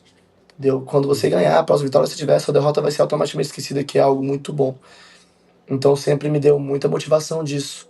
Então, tipo, pô, lutei europeu ali com ele ali com alimentação muito boa, quase ninguém sabia. Tipo, até a semana anterior do campeonato, eu nem ia lutar. Tipo, até a semana anterior eu nem ia lutar. Eu lutei pra caramba. Então, tipo, eu vim embalado. Aí eu lutei uma super luta na Suécia, ganhei e tal. Aí fui pro DCC, que ocorreu nas quartas de final, o semi da DCC, eu me lesionei na categoria, né? O moleque me deu uma chave de calcanhar e de uma forma surpreendente, cara, que meu joelho estalou muito feio, tipo, muito feio. E que não, é que nem eu falei, foi no caso decisões, né? Foram decisões que eu fiz porque desde o europeu eu já tinha machucado no Mundial e já tinham me falado isso. Tipo, já tinham me falado, pô, agora dá um tempo. Tipo, tu precisa descansar. No Mundial mesmo eu já tava com a perna bem deteriorada, bem machucada, que a gente já entra nesse ônus de novo. Tipo, no Mundial, na final do Mundial, eu dominei minha categoria toda. Tipo, eu dominei a categoria médio. Eu passei o ano, literalmente. Eu passei o final do ano dominando a categoria médio sem kimono, na marrom. E na final da categoria, eu tive a infelicidade de defender uma queda e meu joelho estalou de novo. Tipo, meu joelho pipocou. E a Nossa. mulher teve que enfaixar. E, tipo, isso faltava, sei lá, acho que 1 minuto e meio de luta e eu tava ganhando de 6-0. Aí eu recebi muito hate de vários caras falando, pô, fingiu lesão, pra descansar. Pô, eu queria descansar, cara. Eu falei, pô, cara, tipo, eu acabei a luta, eu tava literalmente na luta de guarda passada no cara, por que que eu preciso fingir lesão de guarda passada? E, cara, eu evito muito responder, tipo, eu evito muito responder. Eu sempre me baseei muito nos grandes campeões que não respondem e tal. Mas eu percebi depois de um tempo que, às vezes, a maioria dessas pessoas ali que realmente não são competidores ou algo do tipo, ou que fazem pelo hobby, eles querem um pouco de atenção. Tem caras, às vezes, que só quer ser respondido. Tipo, só quer ser respondido. Entendeu? Ele só quer ser respondido. E teve um cara que comentou a publicação, assim, de uma forma que eu achei feia, tipo, eu não gostei do comentário dele, que ele colocou em inglês assim. Ele colocou, pô, que eu tava fingindo, não sei o quê, feio pra cá, ficar fingindo isso, não sei o quê. Aí eu comentei pra ele, eu falei, cara, tipo, falei, mano, eu dominei toda a categoria, dominei a minha final, dominei o ano todinho a categoria. Falei, pô, acho até ridículo você falar que eu precisaria fingir pra poder ganhar uma competição. Tipo, fingir que eu me lesionei. Aí ele comentou não sei o que lá, aí eu já tava muito bolado, pô, tinha acabado de lutar absoluto, tava todo dolorido. Eu falei, cara, pô, ele merece uma resposta. Tipo, mesmo que não tenha resposta, ele merece uma resposta. Aí eu fiz um comentário meio até que meio ofensivo pra ele, assim, tipo, eu falei, pô, enquanto você tá aqui criticando, fazendo o que você faz aí que não é relevante, eu tô aqui ganhando. Eu tô lutando, eu tô ganhando títulos relevantes enquanto você tá aqui no seu teclado, perdendo tempo pra me criticar. Algumas pessoas fazem, outras falam. entendeu? Aí, tipo, cara, um mês depois eu lutei europeu com o Mika, aí, e eu sou muito rancoroso. Esse mesmo cara, alguém comentou na aplicação falando, caraca, Fabíola tem nem um mês de faixa preta aqui, performance. Ele vai fazer grandes coisas na faixa preta. Aí o moleque, esse mesmo moleque comentou embaixo, pô, sem dúvidas, caraca, ele é um monstro, ele vai fazer grandes coisas na faixa preta. Aí eu assim, e falei pra ele, pô, muito obrigado, cara. Viu como não era difícil elogiar? Eu ia te responder da mesma forma. Aí, pô, e o cara comenta Cara, tudo até hoje. Tá o que eu ligado? O vou cara te comenta falar é tudo. o que eu vejo assim, é muito difícil ser atleta e lidar com as redes sociais hoje em dia, né, cara? Porque ao mesmo tempo que você tem que estar presente nelas, você tem que estar ativo nelas, você tem que Se ignorar muita abster. coisa, né, cara? Você tem que se Não abster de muita entendi. coisa. Você tem que se abster também de muita É, coisa, exatamente isso. é, Eu e é falo, pessoal, complicado. Porque, o, rapidinho, porque eu acho que isso não é. Quando eu falo dessas coisas, né, eu não estou falando de forma negativa. Eu acho que o atleta profissional, todo atleta profissional de qualquer esporte, ele tem que ser egoísta, ele tem que sempre pensar em você, a não ser o cara que joga futebol, que aí é um esporte coletivo. Mas o cara que é um esporte individual, ele é sempre egoísta, ele está sempre tem, pensando em si. tem que ser. Então, ver pessoas ali que não estão no teu dia a dia, que não conhecem a tua correria, que não sabem o que é um atleta profissional, não sabe o mínimo, cara. A maioria das É, pessoas elas não sabem o mínimo que o atleta, comentando coisas absurdas. Isso deve mexer muito com o atleta. Eu não é, sou atleta porra. profissional, então eu não sei como é que é o sentimento, mas eu imagino que deve ser um sentimento de, cara, porra, Pra velho, quê? você não Tipo, sabe o que está porque passando. fica difícil, tipo, eu Entendeu? Eu falo, cara, o fico. que é difícil? E nesse assunto, assim, a gente falando nesse assunto que é muito importante, a gente fala o pessoal se policiar bastante, né? Porque aí chega setembro amarelo, o pessoal tá postando bandeirinha no Instagram e falando É que é foda. contra isso, É entendeu? foda. É E eu foda. falo, tipo, pessoal, eu no meu caso, eu lido bem, mas voltando normalmente nesse quesito dos comentários, né? Eu lembro que muita pessoa comentou na publicação, um moleque comentou bem assim, tipo, ah, isso aí, Miquel, tem que tirar o sorrisinho na cara desse moleque, pô, tava rindo e tal. Aí eu comentei assim pro cara, falei, pô, cara, tipo, eu realmente eu não respondo, mas eu vou te responder porque você merece, você precisa de uma resposta. Falei, caraca, eu tô rindo porque se você me olha há 4 anos atrás, eu tava na obra, cara. Eu tô rindo porque há 4 anos atrás eu tava olhando pra uma parede encimentando uma parede, derrubando uma parede, 12 horas do meu dia, pensando se minha vida ia dar certo ou não. Eu tô rindo, lutando ali, porque esse é um momento de alegria, cara. Eu falo, pessoal, eu sou tão abençoado de estar fora. Eu acho que são 3%. Tipo, eu acho que são 3% das pessoas que vivem fora dessa corrente, que é o círculo de formigas. Que, cara, eu falo, pessoal, tipo, eu sempre vejo quando eu tô no Brasil, ou, tipo, que eu pego o metrô, tô no metrô, eu sou muito atento a olhar expressões. E, cara, é agonizante pra mim olhar expressões das pessoas, tipo, frustração, tristeza, aceitação, aquela vida ali, e pensar, tipo, pessoas que você olha e você entende com o olhar da pessoa, que, cara, o cara acaba pensando, pô, será que minha vida vai ser só isso? Tipo, pô, será que minha vida é essa? Então, cara, eu me recuso a lutar com tristeza ou me recuso a lutar amarrando algo do tipo, quando eu faço o que eu quero, eu faço aquilo que eu amo, tipo, eu tô, eu tô numa pequena quantidade de pessoas que vive fora desse ciclo mortal que as pessoas vivem, que é buscar dinheiro ou buscar trabalhar em busca de uma melhoria de vida, de uma vida melhor, que às vezes a pessoa nem vai ter tempo de aproveitar. Eu tô trabalhando por uma vida melhor que eu nem sei se eu vou ter tempo de usufruir, entendeu? Então, caraca, eu tô fora disso. Então foi por causa, falei, mano, eu tô rindo, eu luto rindo por causa disso, é alegria, mano. Tipo, olhar o que o Fabio há 10 anos atrás olhou, e eu falo, caraca, quantas vezes na minha cidade, pelo jiu-jitsu ser uma bolha muito pequena lá na época, assim, quanta gente na minha cidade mandava eu estudar, pô, vai estudar, Fabio, vai estudar. E eu não recomendo pra ninguém, na época não existia esse estudo remoto, estudar remotamente e tal. Então eu larguei os estudos no meu último ano, eu larguei a escola, porque eu queria muito aquilo, pra poder viajar e tal. Eu larguei os estudos na época, entendeu? E eu falo, tipo, não aconselho, eu sempre falo pra todo mundo continuar estudando, tentar fazer, porque hoje em dia tem formas de fazer diferente, né? Existe estudo remoto, estudar online, essas coisas assim. E eu falo para outro pessoal, tipo, mesmo que eu tenha largado a escola, eu aprendi muito com a vida. Pô, hoje eu sou um cara que eu falo 2 idiomas fora o português, que é a minha língua materna. Pô, eu fui para fora, eu aceitava treinar, dar aula em lugares. Fala inglês? Falo. Falava nada, mas eu ia aprendendo, ia aprendendo na marra. Pô, Fabio, tem que dar aula aqui, se você der aula em francês, vai dar pra fazer dinheiro. Eu falo, eu vou falar francês, pô, eu vou falar francês. Depois de um tempo, eu tava me comunicando, sentando numa mesa e conversando com um cara sobre negócios em francês. entendeu? Então, eu criei Bravo, um respeito bravo. acerca disso, assim, muito grande.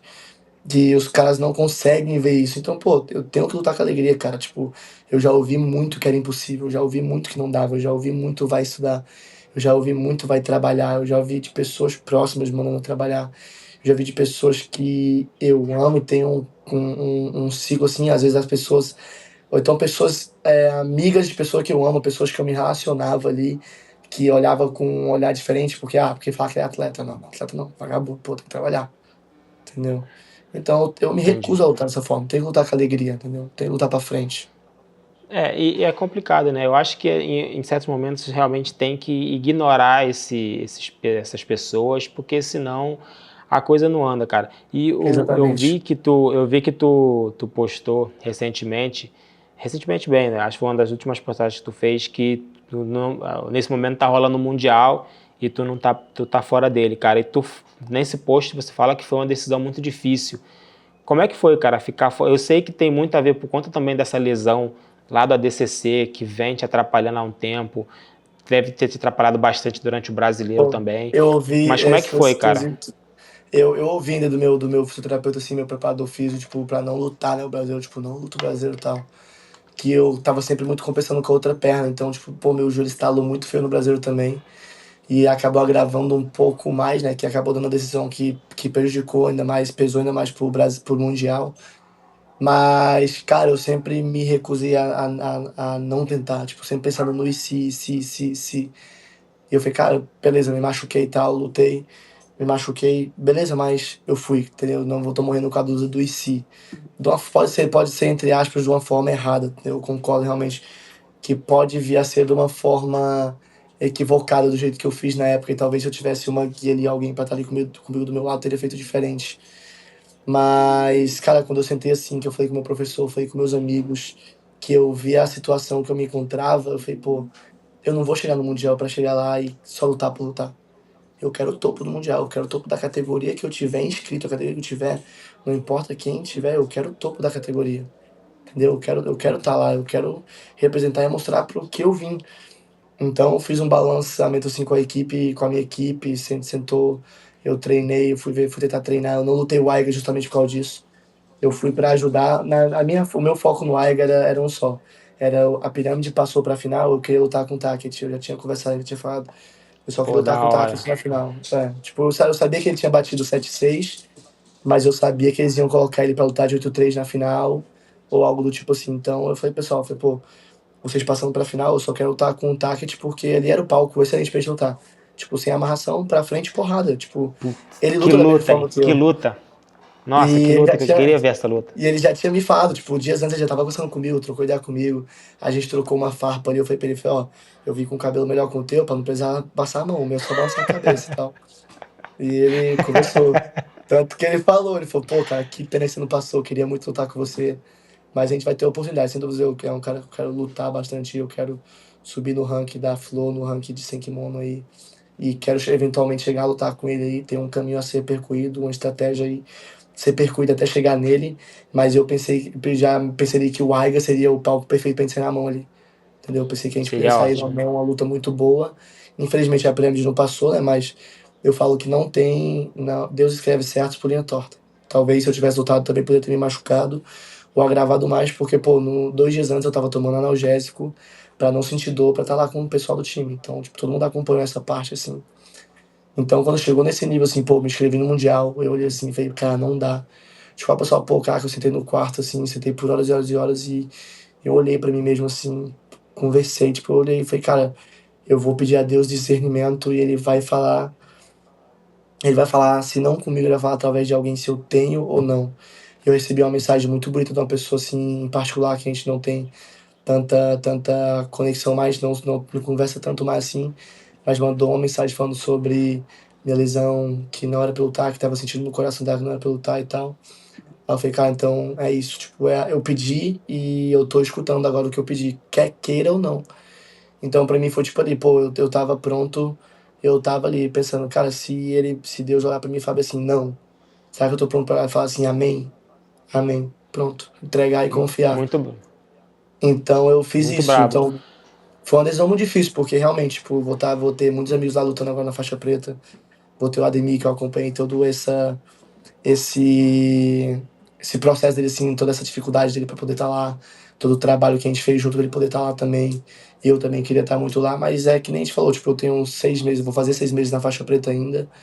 É, o pessoal já entendeu que eu não vim pra brincadeira, o pessoal já entendeu o peso que tem meu nome em qualquer circunstância que eu for me jogar, qualquer lugar que eu for estar, o peso que meu nome vai ter ali e que não vou vender barato. A briga vai ser briga, seja qual for o campeonato, pode ser uma Copa já peri-peri, pode ser a Copa que for, vai ter briga, entendeu? Não, Então o que eu eu queria também. optei, pode falar. Pode falar, não termina. Não, pode terminar, pode terminar. Eu optei assim por uma decisão muito difícil, né? De estar ali na pirâmide, eu acho que é um sentimento indescritível. Mas foi, pessoal, 2025 aí é o ano que eu vou vir assim, eu vou querer ganhar o Mundial. Eu, esse final de ano, se Deus quiser, eu vou lutar o Mundial sem kimono aí, me estabilizar no sem kimono também no final do Mundial sem kimono. E ano que vem eu vou ganhar o Mundial com kimono aí e chacoalhar ainda mais essas divisões. Porra, muito maneiro. Mas uma coisa que eu queria muito te perguntar, cara, é dessa decisão de não lutar o Mundial. Eu sou um dos caras que pode aqui assinar embaixo que o Fabiuri realmente vem passando por lesões complicadas, porque a gente se conheceu dentro do Sim. ônibus, tu com a perna toda enfaixada, então eu não conseguia andar direito. Então, cara, eu tenho certeza que tu realmente passou por umas lesões bem complicadas. Mas o quanto dessa decisão tem uma possível se poupar um pouco para talvez estar no ADCC? Porque a gente está vendo que muita gente está saindo do ADCC por conta do CDI, a gente vai Sim. conversar dele à frente. Existe a possibilidade, existe esse desejo de se receber esse convite da ADCC e ir lutar? Caraca, sem dúvidas nenhuma, seria uma das minhas maiores alegrias esse ano ser lutar DCC. Ainda mais pela categoria que eu me encontraria, que seria a 77, né? A categoria é bem movimentada, sempre tem até o atual campeão também. E, cara, quando eu comecei a ver do CGI as pessoas saindo, foi a primeira coisa que eu falei. Falei, caraca, cara, tipo, eles viram o trabalho que eu tive ano passado no Sem Kimono, eles viram tudo que eu fiz, categoria, absoluto, tipo, fiz final de absoluto com o Luke, que é um cara de, sei lá, tava assim, quase 50 quilos mais pesado que eu, e a gente fez uma luta boa na final do absoluto ali, lutei o Mundial também. É, eles já viram, tipo, eu tive uma taxa, tipo, na médio, eu tive 22 lutas, 22 vitórias, eu tive, sei lá, 18 lutas por finalização. Tipo, 4 lutas eu não finalizei. Entendeu? Tipo, 4 lutas na minha, na peso médio que eu não finalizei. E eu fui pro segundo ano do europeu, que eu fiz 8 lutas no europeu, 7 finalizações. Entendeu? Então, pô, só não finalizei a luta que eu perdi. E todo o pessoal começou a ver isso, eu comecei a conversar com o pessoal assim, eu conversei com o pessoal mais de dentro lá. Falei, cara, se chegar meu nome na mesa, pode falar que eu tô dentro. Eu quero estar lá, eu me resguardo aqui, eu me preparo para fazer um camp em algum local, em algum lugar, alguma academia especializada para isso, um local certo para isso do sem kimono, e eu vou usar DCC com a maior alegria do mundo, isso seria certo. Então, tu tem uma vontade muito grande de lutar desse cena, Pô, cara. muito grande. Eu acho que, tipo, ali, a gente tá tendo muito essa briga ali do dinheiro e prestígio, né? São duas coisas que pesam muito ali. E o prestígio da DCC, a gente sabe que é indiscutível, é um prestígio muito grande. A gente vê caras que hoje, ainda mais com o crescimento do grappling, o quanto eles podem se fazer depois de um título da DCC, né? Que é inteligente. Eu acho que se você é um cara que trabalha assim, igual os Mendes trabalham com o Tainan, igual o Mel que trabalha com o Mika ali, igual. Tô listando esses dois porque são exemplos assim, de trabalho dentro e fora do tatame, né? Marketing, estratégia, tudo assim. Eu acho que se você é uma pessoa que trabalha das formas que eles trabalham, você faz US$ 1 milhão depois do título da DCC. Você vai potencializar US$ 1 milhão Perfeito. ali depois desse DCC, entendeu? Isso é certo.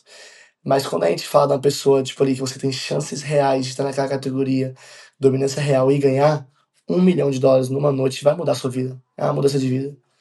Então você tem que É, escolher a mudança de vida ou ganhar o ADCC e trabalhar depois do título da ADCC para você fazer esse dinheiro, entendeu? Que eu já não que eu não concorde, mas eu acho que o título da ADCC, claro, tinha que ser maior, também concordo, deveria ser maior. Entendeu? a premiação que você fala, né? Você E fala a isso, pô, premiação. o Craig Jones falou, pô, se a premiação fosse US$ 20 mil, se tivesse aumentado para US$ 20 mil, eu não estaria fazendo esse campeonato, pô. Ele falou isso no É, podcast antes de ontem, entendeu? do Joe Rogan ou do MMA Fighting? Que ele foi Não, nesses ele foi dois. no MMA Fight que ele falou, pô, se aumentasse para US$ 20 mil, eu não É, faria isso. Nem É for. porque realmente essa discussão está muito alta. E agora eu quero saber, qual dos dois, se pintasse os dois convites, CDI e a DCC, para qual tu iria hoje, o Fábio Yuri de hoje, O Fabrício de hoje iria pra DCC, sem dúvidas. iria para DCC. Sem dúvidas, sem dúvidas. Porque, por ser o começo da minha faixa preta, por eu também lutar aí BJJF, né, lutar ambas federações, eu iria para DCC pelo prestígio do evento de eu fazer meu nome ali e lutar. Se eu sou um cara já estabilizado financeiramente, eu já tenho alguns títulos na carreira, eu vivo 100% do jiu sem me preocupar com amanhã, algo do tipo, CDI, entendeu? CDI, sem Um dúvidas. tiro, dá um tiro só, né? É, um tiro só, 1 milhão, pronto, volto, pô, 1 milhão no meu bolso, perfeito. Mas se a gente tá falando ali, pô, digamos que vamos fazer uma chave da DCC pra mim. Digamos que a primeira luta eu lute com o Lan Giles, que é o australiano do leg lock, que ganha dele. Digamos que eu lute a semi com o Cade. E, pô, porventura eu faça a final, eu e o Mikael Galvão. Cara, olha o prestígio de uma chave dessa. Caramba. Olha o prestígio de uma Se chave, tu olha o ganha, tamanho. Olha o prestígio de uma chave dessa após uma vitória dessa. Nego vai te lembrar pelos próximos 10, 15 anos da sua vida. Entendeu? com certeza, a quantidade de super fights que apareceriam para você depois Muito. de uma Então, pô, DCC desse, revanche com Cade, pô, revanche com Mika, revanche com não sei quem. Então é muita coisa envolvida fora o título daquele dia, entendeu? E a gente tem a dúvida também, quantos CDIs vai haver a mais, entendeu? Quantas vezes mais o Craig Jones vai ter US$ 1 milhão pra fazer, entendeu? essa é a questão de US$ 1 milhão, né? Se realmente o evento Exatamente. vai acontecer, se o evento vai acontecer, se vai acontecer tudo direitinho, se vai Cara, ter eu acho que o evento acontecer já é realidade, tá 100% certo. Tipo, ele tá mostrando que ele tem dinheiro, tá mostrando que tá com um investidor muito forte. E é isso que é algo que eu sempre toquei pro pessoal abrir os olhos e ver. Tipo, eu sempre falo pro pessoal que no jiu-jitsu você tem que saber tratar do faxineiro ao CEO da empresa da mesma forma. Porque o jiu-jitsu é um exatamente. esporte que você não vai conseguir discernir quem é o milionário com o kimono na roupa ali. O cara É. que vai entrar fazer sua aula com ou sem kimono, você não vai saber quem é um milionário e quem não tem um meio ali, mais dinheiro, entendeu? Não dá pra você saber. Você tem que saber tratar as pessoas bem, porque o próximo, um bilionário pode estar bem ali do seu lado, você não sabe quem é o cara. Ah, Fabrício, por interesse? Não, não, não por interesse, mas sim pelo crescimento ali do esporte, da sua academia em si, e investidores, entendeu? Que nem o Mark Zuckerberg tem uma relação muito boa com o Mike. Isso é muito bom pro esporte, pô. Quem sabe daqui a uns anos a gente não tá vendo o campeonato patrocinado pelo Facebook, com live stream no Pô, Facebook e o Mark ca- financiando o evento. Entendeu? nossa senhora, imagina. Isso é uma probabilidade gigantérrima, pô. A gente viu o Mark Zuckerberg, o cara que não pode machucar a mão ou se torcer porque ele é a mente pensante das maiores redes sociais do mundo se jogando num campeonato, entendeu? Tem riscos grandes para esse cara, ele tem riscos grandes, entendeu? E aí a gente vai ver alguém reclamando porque o Mark talvez lutou a primeira luta e não quis continuar lutando. Aí eu vou E reclamar aí porque a o gente vai. Mark, pô, lutei, me machuquei, o meu dedinho não quer lutar. Eu vou reclamar porque o Mark machucou o dedinho não quer lutar, cara. Tá É entendendo? complicado. O dedo do Exatamente isso que a gente. cara, o dedo do cara vale mais que o Pô. jiu-jitsu, pô. Entendeu? Exatamente. Não dá pra gente Exatamente. comparar. Falando nessas, entrando nessa parte de super fights, que o prestígio de um ADCC, tomara que chegue esse convite, seria Amém, tomara, muito bom. muito maneiro mesmo te ver na DCC, cara, porque eu acho que teu jogo é, principalmente o que o pessoal da DCC, o DCC é o maior evento que tem, competitivamente falando, mas a gente tem sempre que lembrar que o ADCC é um show, e eles É, o querem dar sua show, parte, porrada. eles venderam 14 mil ingressos, então eles querem colocar a gente lá dentro que vai dar show, Senhoras. então Ó, já vou falar, tem que vou ser subir atletas. vou subir a hashtag lá, hein? Posta lá na BDK lá, o hashtag Fabrício na DCC, pô, marca lá. Pô, eu adoraria, porque teu jogo é muito maneiro, pra frente, agressivo, sem kimono principalmente. E eu queria saber, tipo, cara, quais as super fights hoje que fariam sentido pra você, que você mais queria fazer? Tirando a do Taket você já falou que gostaria de fazer. Tem ali alguma outra, por exemplo, sei lá, o Tainan, eu acho que o Tainan começou a lutar agora sem kimono, né? Ele tá na 7-7 também, né? Acho que é essa Não, categoria. Tainá é 88, tá maluco, amigo Tainan tá grande 8-8, pra caramba, é. Amigo tá então esquece o pesado, pô. Tainan. Eu senti Rapaz, o como, eu Tainan. senti como é que o amigo tava pesado, tá maluco. É, eu achei que ele descesse por 7-7. Não, interessante, bom saber. Então, me fala Eu quais seriam acho as que ele super estaria fights 88. que hoje. Ah, tá, legal, legal. Qual seria a outra que faria muito sentido pra você hoje, cara? Cara, eu tenho alguns nomes que eu queria lutar, que eu quero lutar na verdade, né? Tipo, eu vi alguns caras que começaram a ganhar prestígio na Flow Grappling. Eu vi o Tommy Langacker, tem o Carlos Henrique também que era da Dream Art, não sei se ele tá na Dream Art ainda, que é um moleque que também luta pra frente. Eu vi o Lucas Valente que começou a se jogar também no Nogi, eu vi o atual campeão da seletiva da menos 99 nos Estados Unidos, que é o Michael Pérez. Ele é peso médio, mas ganhou na mais 99, então mostra a capacidade dele, que é um cara que eu também queria enfrentar. Eu vi ele lutando com o Tommy no Mundial e fiquei com muita vontade de enfrentar. Eu também quero uma revanche com o Luiz Paulo, né? Tipo, o Luiz Paulo pegou a vaga na DCC lá na 77. É um nome muito cotado, eu quero lutar com ele de novo, entendeu? Tipo, eu quero estar sempre lutando com os melhores, claro, o pessoal tá aí na frente. Eu acredito também que eu tenho que subir ranks, entendeu? Eu não posso chegar aqui agora e falar, pô, eu quero lutar com o Mika. Então existem rankings e rankings, e eu também entendo que eu tenho um certo cacique, né? Eu tenho um certo cacique para poder pedir lutas, entendeu? Eu entendo que eu posso pedir lutas, que eu posso chegar a um nível de chegar e pedir um Mika. Mas eu quero chegar a um ponto de onde, notoriamente, a gente vai se enfrentar, a gente é o mesmo peso ali. O moleque tem um grande respeito por ele, a gente luta da mesma forma, que não importa o que acontecer, é finalização, que eu acho que é o show à parte. E eu quero chegar a um ponto que a gente vai se enfrentar, a gente vai estar numa luta, eu e ele, ou no GP, ou algo do tipo, Flow Grappling, ou qualquer que seja a federação, que o pessoal vai olhar pra nós dois e falar assim: beleza, luta do ano. Essa é a luta do século agora entre eles dois. Eu quero saber quem vai ganhar. Entendeu? Eu quero que a gente vai chegar no. Eu quero chegar nesse cacique, eles vão olhar e falar quem é que vai ganhar deles dois. Entendeu? Então, isso vai ficar mais pra frente, né? De acordo que eu vou progredir mais ainda no meu Senkimono.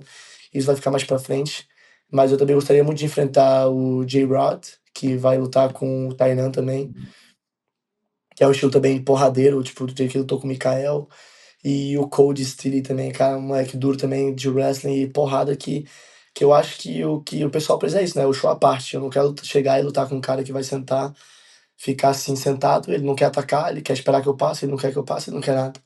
Existe estratégia, ele pode sentar, desde que ele esteja atacando, procurando. Eu quero isso também, eu quero nomes que vão me elevar ainda mais, né? Elevar o meu patamar e que a gente vai dar um show à parte pro público, que é isso que eu preciso. O que eu quero é de caras que estejam dispostos a lutar comigo da mesma forma, para elevar ainda mais meu nome, elevar ainda mais minha bolsa, ainda mais meu cacique na faixa preta, entendeu? Esses são os Entendi, nomes que eu cara. queria enfrentar aí agora, que eu pensaria.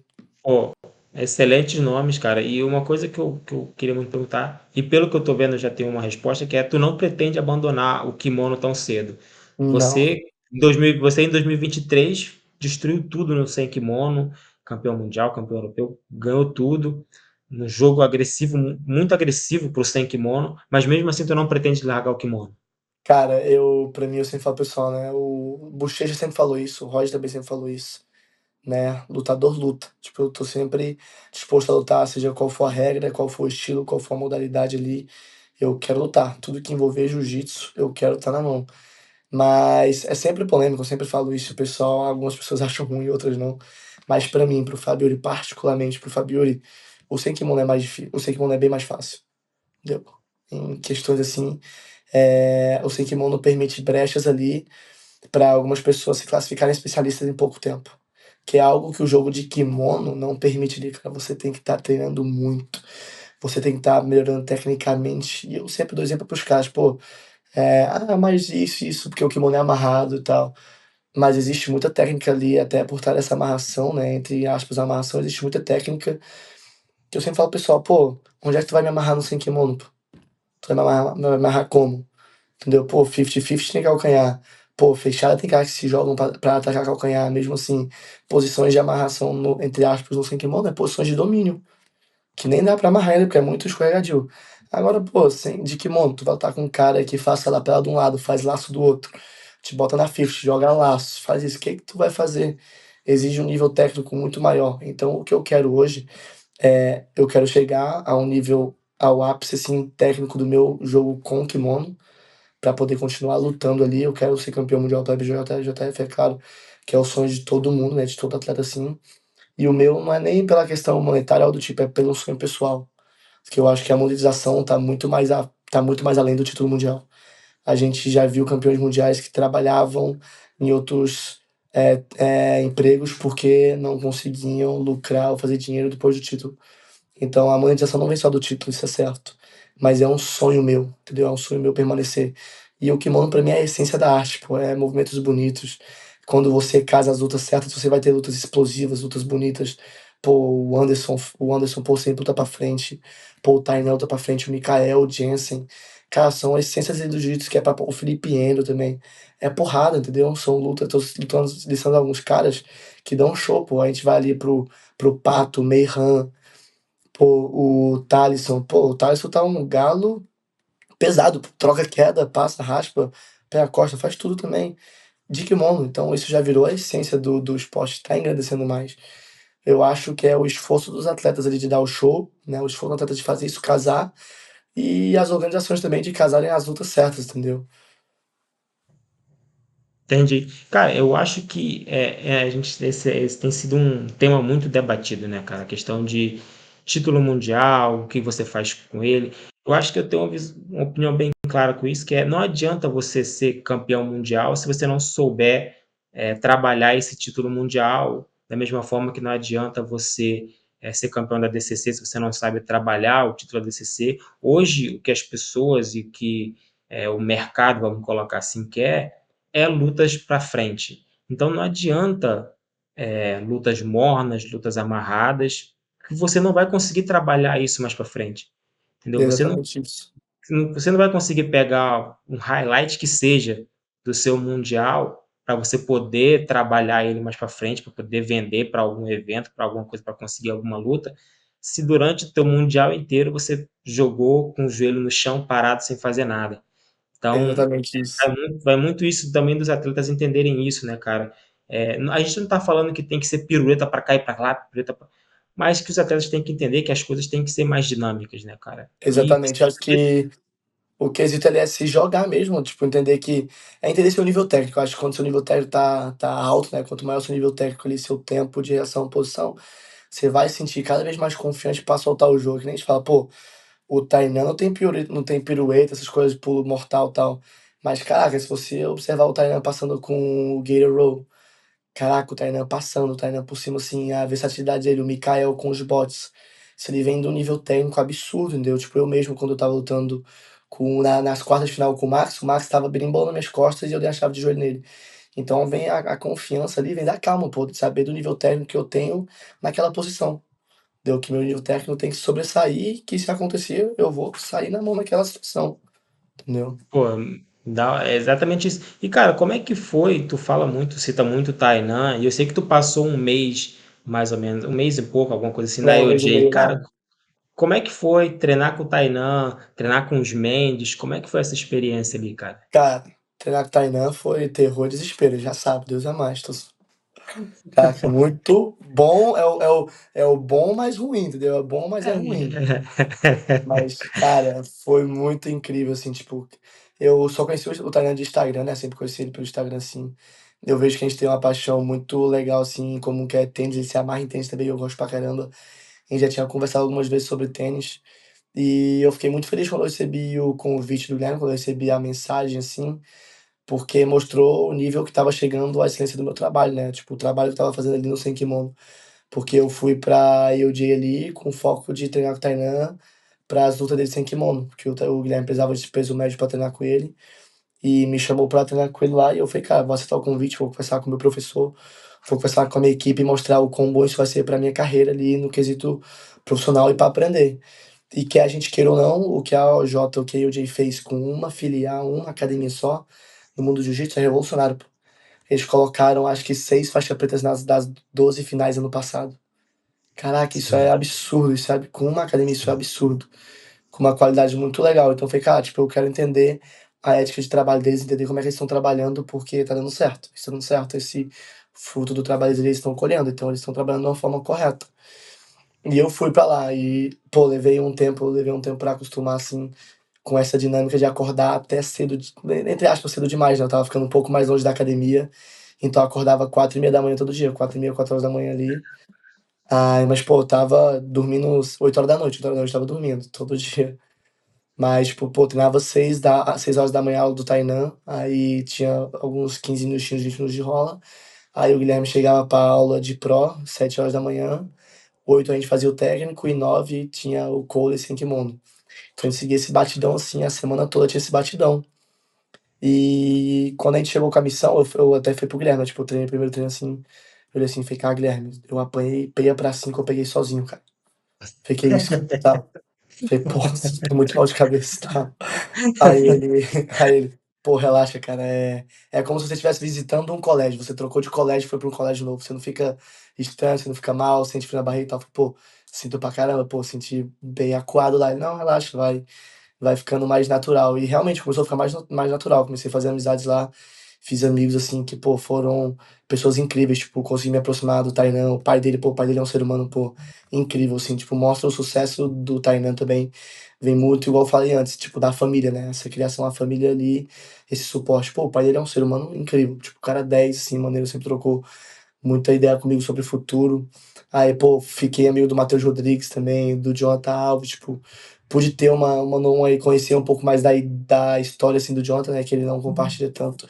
E se ele não compartilha, não sou eu que vou compartilhar, né, mas um cara que vem de onde ele veio, da forma que ele veio, do jeito que o Jonathan veio, assim, é muito incrível ver, tipo, onde ele tá hoje, tudo que ele construiu ali também na OJ, a ética de trabalho do Guilherme e do Rafa também, tipo, essa dinâmica deles ali na OJ, tudo como eles fizeram, porque querendo ou não, eles elevaram o patamar de jiu-jitsu a outro nível.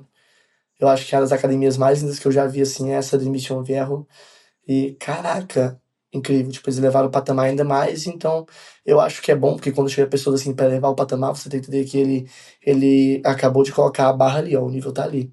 Você quer isso aqui ou você quer mais, ou aquilo ou mais? Então foi Exatamente. muito bom. Isso é muito bom pro esporte que começou a elevar ainda mais os níveis.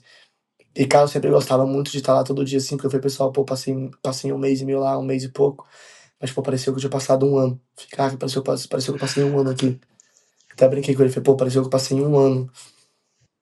E é bom, tipo, eu tive uma conexão muito legal com eles, me deixaram as portas abertas pra poder visitar, treinar lá quando eu quisesse. Eu achei muito legal, porque o Tainan, depois, assim, da preparação, porque eu treinei bastante com ele de kimono também, né? Tava chegando a semana do The Crown, alguma semana, quando eu cheguei, Uhum. faltava algumas semanas pro The Crown.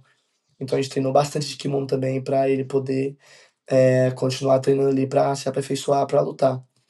E eu lembro, toda vez assim, eu treinava, sempre elogiava muito assim, ele perdia tempo, não perdia tempo, né? Tipo, ele parava o tempo dele, depois treinava, me corrigia, me mostrava a posição, mostrava o que eu tava errando, coisas que eu poderia fazer para melhorar, o que ele achou que eu errei no treino, tipo, ele sempre esteve muito disposto a me ajudar ali. Então eu senti que foi uma troca mútua, foi uma troca muito boa ali pra gente. Eles precisavam do material humano ali para apanhar e eu precisava melhorar. Então foi a troca boa que a gente teve. Mas, e pô, e quando chegou no sem kimono, eu gostei muito, porque, tipo, pude deixar a essência do como eu gosto de treinar e lutar sem kimono ali com eles. Tipo, mostrar do que eu gosto. Pude treinar também com o Pato, cara. Tipo, o Pato é um atleta incrível sem kimono, cara, muito inteligente. Pra mim, assim, um dos caras mais técnicos, até 7 aí também. Ele tá nesse nível ali, né? À toa que ele tomou o cinturão do Dante, né? Então ele botou assim na minha cabeça várias situações que foi clareando ainda mais minha mente. Então foi muito bom para mim ali como atleta e também como pessoa, porque eu comecei a melhorar também ali como pessoa, como me portar, como agir profissionalmente. Eu sempre já me coloquei no patamar que eu agia como profissional, mesmo quando eu não era profissional ainda. Eu sempre agi, entendeu? Eu sempre achei que é meu trabalho, isso, aquilo, eu sempre dei valor pelo meu trabalho, mesmo que as pessoas tenham sempre a maniazinha ali de desvalorizar. Então, hoje eu sou um cara, tipo assim, pô, eu vou dar um seminário, pô, vou dar um seminário aí, cara. Se não for a academia de um amigo, ou a academia que não dá, pô, vamos fechar um valor, vamos fazer isso aqui, ou então vamos fazer isso aqui por pessoas, mas eu quero tantas pessoas, X pessoas, vamos conseguir isso aqui de X pessoas, pô, eu vou te dar uma particular, pô, 1 hora do meu dia hoje em dia é tanto, cara, 1 hora do meu dia vale isso.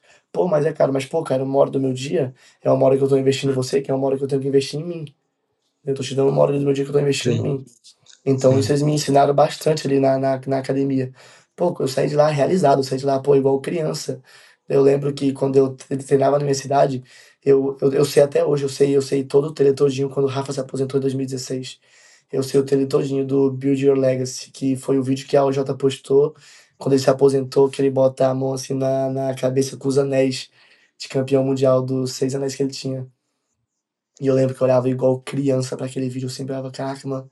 Tipo, eu quero muito treinar coisa, eu quero muito realizar esse sonho de criança, assim, de ver aquele muro branco, aquela identidade, né, que a UJ tem, de estar ali com eles, de trocar uma ideia. E foi o que eu vi, tipo, que eu fiquei muito feliz que eu ouvi do Guilherme. Falou, pô, cara, você pode chegar, você tem potencial para chegar, talento para chegar, só tem que trabalhar. Se você trabalhar e fizer o trabalho certo, com ética de trabalho, tudo certo, você vai chegar.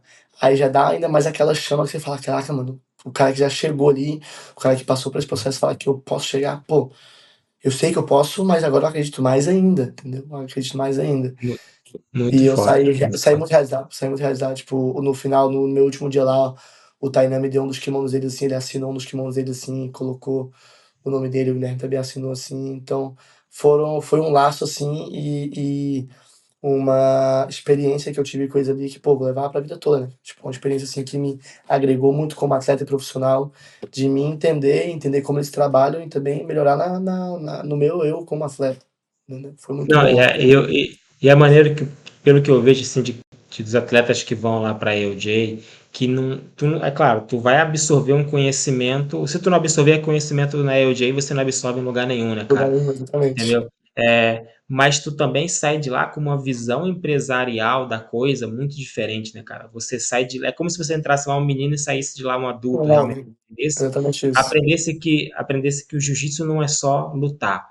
Você tem que fazer várias coisas para você construir a sua carreira. Eu acho isso fundamental no que os irmãos Mendes fazem hoje em dia, cara. Eu acho Pô, que isso é o o principal trabalho deles é que eles fazem incrível, hoje em dia. tipo, todo por trás do bastidor deles ali, que eu acho incrível, tipo, eles têm o Mason todo dia, assim, que vai lá, pô, grava treino, produz conteúdo, tem uns moleques ali que vão de tarde, produz exposição pra IoG Plus, tem uns moleques que vão ali, produz conteúdo pra pessoal dar aula particular, faz isso, aquilo. Todo esse trabalho de mídia que eles fazem por trás engrandece muito, dá ainda mais a sensação de profissionalismo. Tipo, se olhar, se você já deve ter visto também como eu vi todo esse processo do Tainan nas 2 últimas semanas do Mundial, todos os vídeos, como o quão legal é você, mesmo que você não tá ali, mas você acompanhar em vídeos a rotina do cara até a fase final do Mundial ali. Fica muito maneiro, tá ligado? Tu se sente mais próximo ali Sim, da preparação do cara e você acha exatamente. que o jiu-jitsu tá ficando ainda cada vez mais profissional. Tu tá vendo como é que o cara vive, o que que ele faz e o que ele tá fazendo. Então isso te aproxima mais do seu ídolo, te aproxima mais da pessoa que admira o trabalho do Tainan ali. Então isso foi muito maneiro. Esse por trás ali, esse bastidor até o Mundial do Tainan, acho que foi um dos melhores que eu vi até hoje, assim, em época de Mundial, assim, que eu vi a mídia evoluindo. Tipo, o dele está no top 1 hoje. Tipo, top 1 mesmo.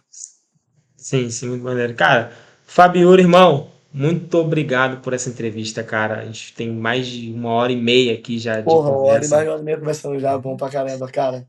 Muito Cara, obrigado aí, sempre. viu? Pô. Não, eu que agradeço, cara. Sempre um prazer trocar uma ideia contigo, cara. Você tem visões muito aprimoradas sobre o jiu-jitsu, como o jiu-jitsu funciona. Acho muito legal que tu sempre se posiciona. Muito obrigado novamente, irmão, cara. Valeu Pô, mesmo. eu que quero agradecer aí, pô, a gente falou, pô, foi muito engraçado aí da forma que a gente se conheceu, né? A ideia que a gente começou a trocar, mas foi muito maneiro bater o santo na hora aí, pô, você me trata com muito respeito, pô, sempre Com ajudando certeza. aí, ajudando a gente através da BD Cria, através da sua, expressando suas opiniões também. Me deu esse espaço aí pra gente poder conversar, pro pessoal conhecer ainda mais, pô, da minha história, do meu trabalho. Tenho certeza que vai agregar muito ainda pro meu como atleta isso aqui hoje. Então, só tenho a agradecer aí, muito obrigado, meu irmão. Até a próxima aí, se Deus quiser. Que é isso, irmão. Aqui as portas vão estar sempre abertas para você. Espero que a gente possa voltar aqui depois e várias outras vezes, trocando várias ideias, irmão. Sem Valeu, dúvidas. muito obrigado, irmão. Tamo junto Tamo sempre, hein?